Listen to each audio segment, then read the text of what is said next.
Break के बाद आपका स्वागत है। रुक करते अगली खबर का। अजमेर के महर्षि दयानंद विश्वविद्यालय के कुलपति प्रोफेसर आरपी सिंह को राज्यपाल कलराज मिश्र ने निलंबित कर दिया है। इस संदर्भ में देर रात पत्र जारी किया गया। पूर्व कुलपति सिंह और निजी कॉलेज के प्रतिनिधि महिपाल सिंह को जेल भेजा गया है। दलाल को रिमांड पर लिया गया है। वीसी और दलाल के खाते सीज कर दिए गए हैं। खाते में 25 लाख रुपए भी मिले।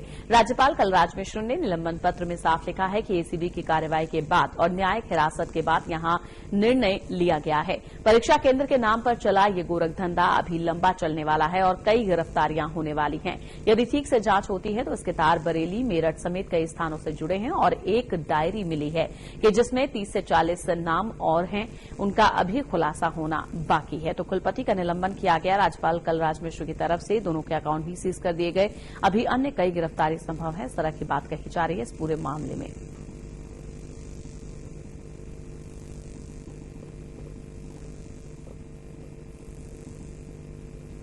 इधर जोधपुर नारकोटिक्स कंट्रोल ब्यूरो की टीम में एक बड़ी कार्रवाई करते हुए बड़ी मात्रा में नशीली दवाइयों की खेप बरामद की गई है और 4 आरोपियों को गिरफ्तार किया गया है, जिसके बाद आरोपियों को कोर्ट में पेश किया गया, जिसके बाद उन्हें 2 दिन की रिमांड पर भेज दिया गया। पकड़े गए आरोपियों में मोहित और संदीप को न्यायिक अभिरक्षा में भेजा गया है और हनुमान और सोमेश्वर को 2 दिन की एनसीबी रिमांड पर भेजा गया है।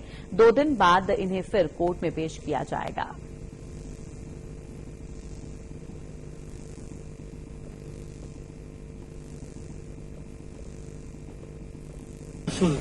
जो कि शेड्यूल 3 के अंदर, एनडीपीएस शेड्यूल 3 के अंदर ये प्रतिबंधित है, जिसके अंदर लाइसेंस लगा के ये लाइसेंस नहीं थी और 314.620 ट्रामाडोल टैबलेट और कैप्सूल बरामद किए गए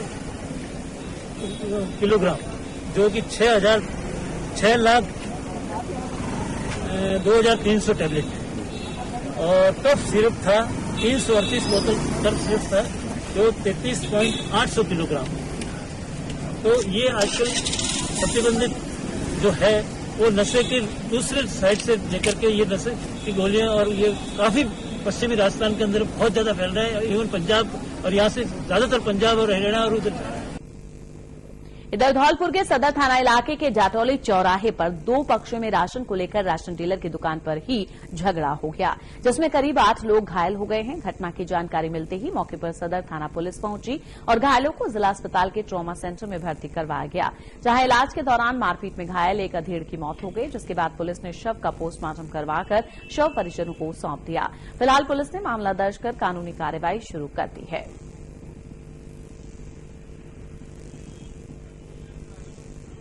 हम राशन लेने के लिए गए थे। डीलर वाले राशन कम दे रहे थे और हमको राशन कम दे रहे थे और उस दिन वे FIR कर आए थे और दूसरे दिन हम पर हमला कर दिया था और 2-3 घायल हो गए, मेरा भाई और मैं। इधर बांसवाड़ा खमेरा थाना पुलिस ने कार्रवाई करते हुए वाहन चोर गिरोह का पर्दाफाश करते हुए 3 आरोपियों को गिरफ्तार किया है। पुलिस से मिली जानकारी के अनुसार एसपी कविंद्र सिंह के निर्देश पर चलाए जा रहे विशेष अभियान के तहत एक टीम गठित की गई है। टीम ने सुराग के आधार पर एक नर्सिंग स्टूडेंट पर नजर रखी, जिसके बाद पुलिस ने वाहन चोर गिरोह का पर्दाफाश किया है। पुलिस ने 9 दोपहिया वाहन जब्त किए और बाइकों का सामान भी बरामद किया गया है। पुलिस के अनुसार पकड़े गए सभी आरोपी मौज मस्ती के लिए बाइक चोरी करते हैं। पुलिस ने यह भी बताया कि पिछले दिनों केला मेला पीपलखोट क्षेत्र के एक नाले में जो कार मिली थी वो भी यही आरोपी चुरा कर लाए थे। मौज और शौक करके पकड़े जाने के डर से कार को नाले में धक्का दे दिया गया था। पुलिस आरोपियों से पूछताछ कर रही है ताकि अन्य खुलासे भी हो सके। चोरी नकबी की वार्ताओं को अंकुश लगाने के लिए श्रीमान काविंद्र सिंह सागर पुलिस अधीक्षक बांसवाड़ा द्वारा विशेष अभियान चलाया गया। जिसके तहत थाना खमेरा की टीम द्वारा थाना खमेरा सर्कल के मुलजिमान को गिरफ्तार किया जाकर 9 वाहन रुपये वाहन जब्त किए गए तथा 6 वाहनों के पास जब्त किए गए। कुल 4 मुलजिमान को 3 मुलजिमान को गिरफ्तार किया गया तथा 1 वाहन करीब रह गया। अनुसंधान जारी है। इधर भरतपुर के विश्वविख्यात केवलादेव नेशनल पार्क इन दिनों देसी विदेशी परिंदों के कलरव से गुंजायमान हो रहा है। नेशनल पार्क में इन दिनों परिंदों की संख्या तो भरपूर है, लेकिन कोरोना संक्रमण के कारण पर्यटन पर गहरा असर हुआ है और सैलानियों की पार्क में इन दिनों दूरी बरकरार है। देसी विदेशी परिंदे अटखेलियां करते हुए नजर आ रहे हैं, जिसमें बड़ी संख्या में हिरण स्वच्छंद तरीके से पानी में कुलांचे भरते नजर आ रहे हैं।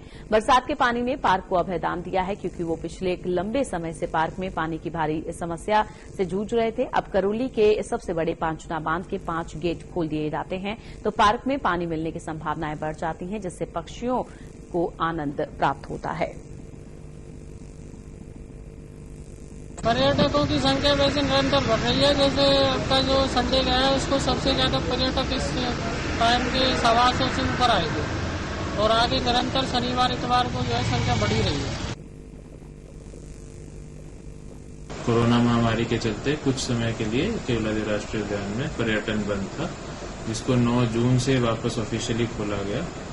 तो शुरू में तो जून के महीने में और जुलाई के महीने में गर्मी भी अधिक थी, पानी भी कम था और लोगों में भय भी था कोरोना को लेकर, इसलिए बहुत कम टूरिस्ट था। पिछले साल के मुकाबले 5 से 7% ही टूरिस्ट था। लेकिन अब अगस्त के महीने में और सितंबर के महीने में बारिशों के बाद और पानी पार्क में आया है तो पर्यटकों का अच्छा रुझान आ रहा है। हम सभी पर्यटकों को बोल रहे हैं कि सोशल डिस्टेंसिंग की पालना करते हुए सुरक्षित तरीके से अपने पर्यटन का आनंद उठाएं। वक्त है एक ब्रेक का, जल्द लौटेंगे, आप बने रहिए हमारे साथ।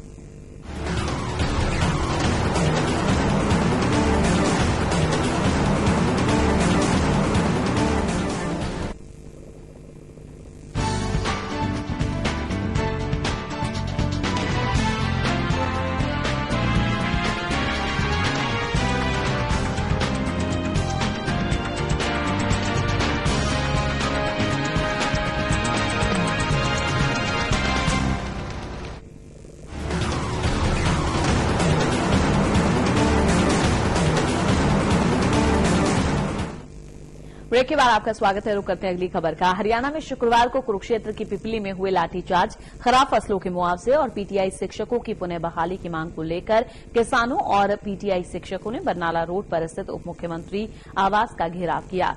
समिति के नेतृत्व में विभिन्न किसान संगठनों ने लघु सचिवालय पर धरना स्थल में रोष मार्च निकाला और नारेबाजी करते हुए उप मुख्यमंत्री के आवास पहुंचे।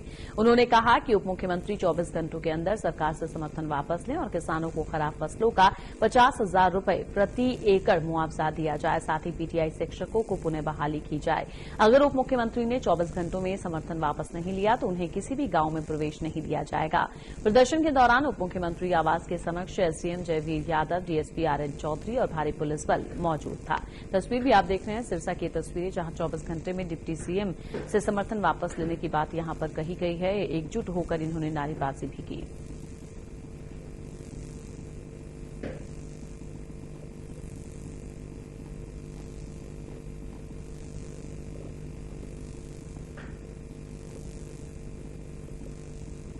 किसान हरियाणा का भरोसा करता था कि वो किसान के हितों की आवाज उठाएगा।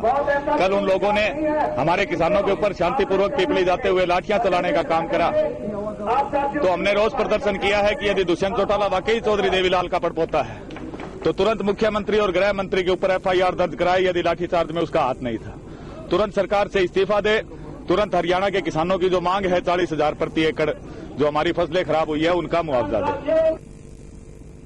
इधर पिपली में गुरुवार को किसानों पर हुए लाठीचार्ज को लेकर कांग्रेसी नेता भूपेंद्र सिंह हुड्डा ने एक प्रेस कॉन्फ्रेंस की, जिसमें उन्होंने मौजूदा हरियाणा सरकार को जमकर कोसा और कहा कि मौजूदा सरकार किसान विरोधी सरकार है और जो गुरुवार को लाठीचार्ज करके इन किसानों को घायल किया गया वो निंदनीय है। कांग्रेस पार्टी ने हमेशा किसानों के साथ दिया है और भविष्य में भी साथ रहेगी।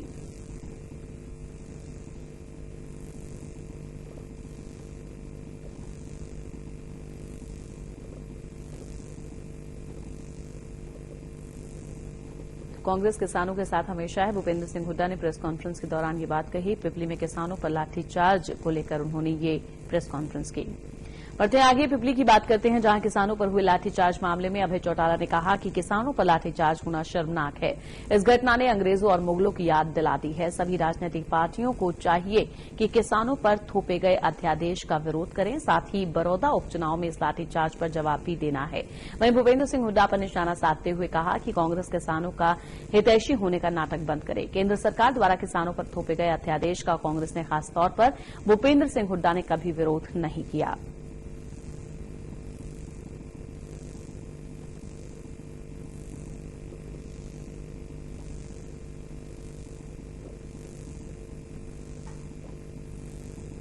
किसानों पर हुए अत्याचार को मुगलों के अत्याचार से तुलना की।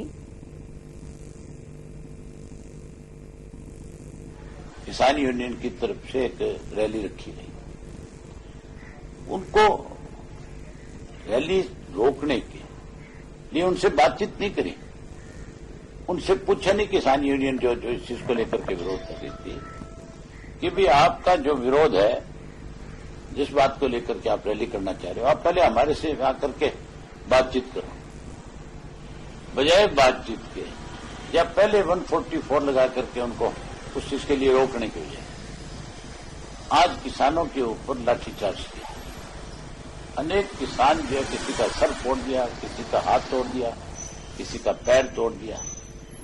जो अपनी बात कहने के लिए जा रहे थे वो कौन सा वहां जाकर के कोई ऐसा एजिटेशन, कोई ऐसी मूवमेंट चला रहे थे कि जिससे आम लोगों को दिक्कत हो रही हो। मंडी के शेड के नीचे उन्होंने अपनी मीटिंग रखी थी, उनको रोका गया, उन पर लाठीचार्ज किया गया।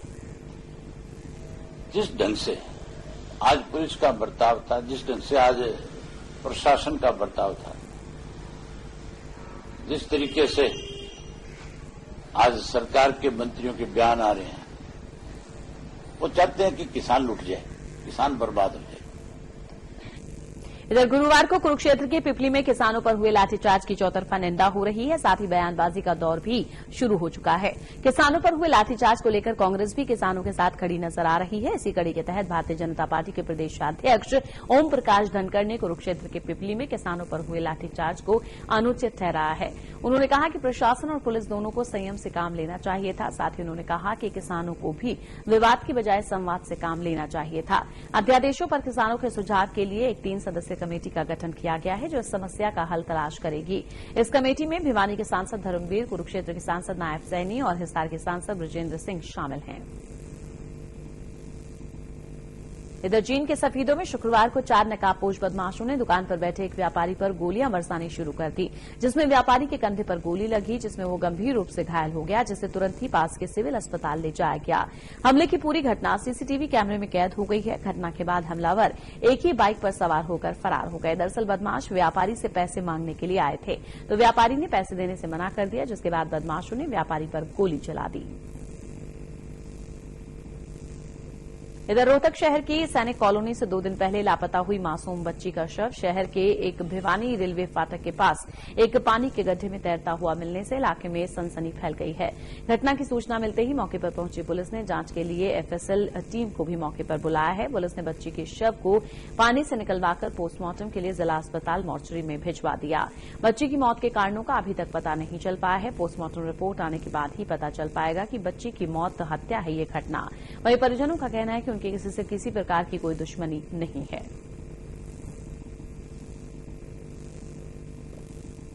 9 बजे गायब हुआ था, 9:30 बजे पता लगा, तब न मैंने ढूंढने आई, तो इसे 12 बजे तक ढूंढते रही, कहाँ नहीं पता चला। तक बाद में मैंने रूम चली गई, तब इसका पापा आया, तो ये भी सगरे ढूंढे 1-2 बजे तक।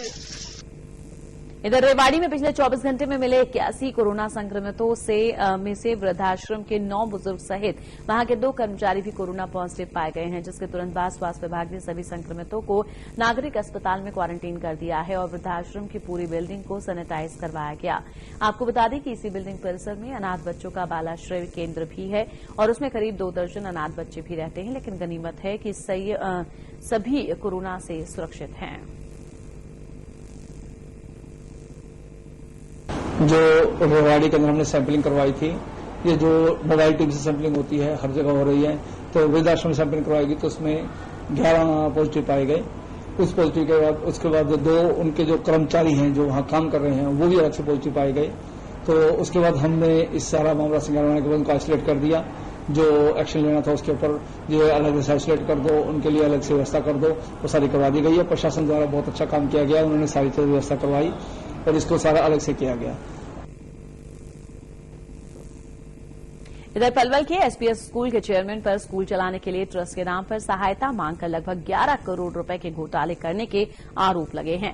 शहर थाना पुलिस ने पीड़ित की शिकायत पर 2 महीने पहले स्कूल चेयरमैन सहित 5 आरोपियों के खिलाफ विभिन्न धाराओं में मामला दर्ज कर लिया है, लेकिन राजनीतिक हस्तक्षेप के चलते किसी भी आरोपी को गिरफ्तार नहीं किया गया है। जबकि स्कूल में अक्सर कार्यक्रमों का आयोजन कर बतौर मुख्य अतिथि सत्तापक्ष के नेताओं को बुलाकर लोगों पर दबदबा कायम करने में लगा है। दरअसल पीड़ित सुंदर भारद्वाज ने बताया कि स्कूल का चेयरमैन सुरेश भारद्वाज ने एसपीएस एजुकेशनल ट्रस्ट बनाया हुआ है, जिसमें एसपीएस स्कूल चलाया जा रहा है। चेयरमैन ने बैंक लोन लिया था, जिसे चुकता करने के लिए पीड़ित से आर्थिक मदद मांगी। पीड़ित से जरूरी दस्तावेज लिए और ट्रस्ट को मदद के नाम पर करीब 20 बार में 10 करोड़ से अधिक रुपए बैंक से लिए और अपने साथियों को दे दिए। पीड़ित उस ट्रस्ट में रजिस्टर हो गया। उसके बाद सुरेश ने ट्रस्ट में गड़बड़ी कर सारा पैसा बैंक में जमा करने की जगह अपने अकाउंट में जमा कर लिया। जब पीड़ित ने इसे रोकना चाहा तो स्कूल का चेयरमैन उल्टा पीड़ित पर मामला दर्ज करवा दिया उसने और पीड़ित इस मामले को लेकर पुलिस से लेकर गृह मंत्री तक जा चुका है, लेकिन अभी तक इस मामले में कोई कार्रवाई नहीं की गई क्योंकि चेयरमैन के तार राजनीतिक दल से जुड़े हैं। वहीं इस मामले पर जिला पुलिस अधीक्षक दीपक गहलावत ने बताया कि शिकायत गृह मंत्री कार्यालय से आई थी, जिसको ध्यान में रखकर मामला दर्ज किया गया, जिसकी इकोनॉमिक सेल और एसआईटी जांच करेगी। इधर झज्जर में सीएम फ्लाइंग और स्वास्थ्य विभाग की टीम ने एक के बाद एक 3 स्थानों पर रेड करते हुए खाद्य पदार्थों की सैंपलिंग की और खराब वस्तुओं को तुरंत नष्ट कर दिया। टीम ने गांव चपार में रसगुल्ला फैक्ट्री और माचरौली गांव में एक दुकान पर छापेमारी करते हुए कलाकंद मिठाई के सैंपल लिए। वहीं टीम ने शहर के डायवर्जन मार्ग पर एक सॉस और नकली मैगी बनाने वाली फैक्ट्री पर दबिश दी। उप निरीक्षक सतपाल सिंह ने बताया कि टीम से मिली गुप्त सूचना पर यह कार्रवाई की गई है। और इसी के साथ इस बुलेटिन में फिलहाल इतना ही। लगातार खबरों के लिए देखते रहिए सारा समय NH4। मुझे दीजिए इजाजत। सहारा प्रणाम।